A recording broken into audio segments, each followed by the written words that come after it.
வணக்கங்கண்ணா. வணக்கம். என் பேர் ராஜ்குமாருங்கண்ணா. நான் ஈரோடு மாவட்டத்துலேருந்து வர்றேங்க. கோபிச்செட்டிப்பாளையங்கிற ஊரில் இருந்துங்க. ஆனால் தென்னை மரத்துக்கு வந்துங்கன்னா நம்ம மருந்து கொடுத்து இப்போ எத்தனை வருஷம் ஆச்சுங்கண்ணா? உங்கள் பேருங்கண்ணா? நல்லா சாமிங்க. சரி, மூலப்பாளையங்க. சரி, திருப்பூர் மாவட்டங்க. சரிங்கண்ணா. இது வந்து பார்த்தீங்கன்னா இந்த மரம் ரெண்டையுமே வெட்டலாம்ங்கிற கண்டிஷன் வந்து பக்கத்தில் ஃபுல்லாக வச்சுருக்கோங்க. இந்த மரமெல்லாம்? ஆமாங்க.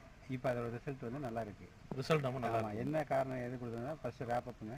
சரி, 20 மில்லி கொடுத்தோம். அடுத்து 15 நாள் கழிச்சு சரி என்பிகே, சிம்ரிச்சு, சரிங்க, சிங்க்கு, சரிங்க, இது வந்து 4 ஐட்டம் கலந்து 20 மில்லி சரிங்க ஒரு 15 நாள் கழிச்சு கொடுத்தோங்க.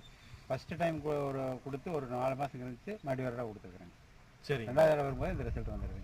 முதல்ல இந்த மரத்தில் காய்கள் இருந்ததுங்களா? காய் இருந்தது, ரொம்ப தின்னோண்டு சின்ன சின்ன காய்களாக இருந்துச்சு. இந்த மாதிரி இருந்ததுங்க காய்ங்க? ஆமாங்க. இந்த காய் வந்து இந்த மாதிரி காய் இப்போ வந்து பார்த்தீங்கன்னா அது அந்த மாதிரி காய் ஆயிடுச்சு. காய் வந்து பெருங்காயம் வச்சு வெயிட்டும் நல்லா இருக்குது. வெயிட்டும் நல்லா இருக்குதுங்களா?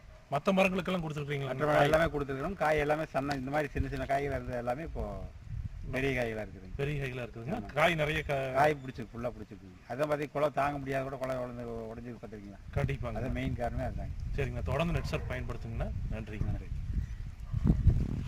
தென்னம்பழம் எதுக்கு வச்சிங்க பக்கத்தில்? அப்புறம் அது இப்போ என்ன ஆச்சுங்க? காப்பாது எதுக்காக காப்பாச்சுங்க? என்ன கொடுத்தீங்க மருந்து? என்ன மருந்து கொடுத்தீங்க?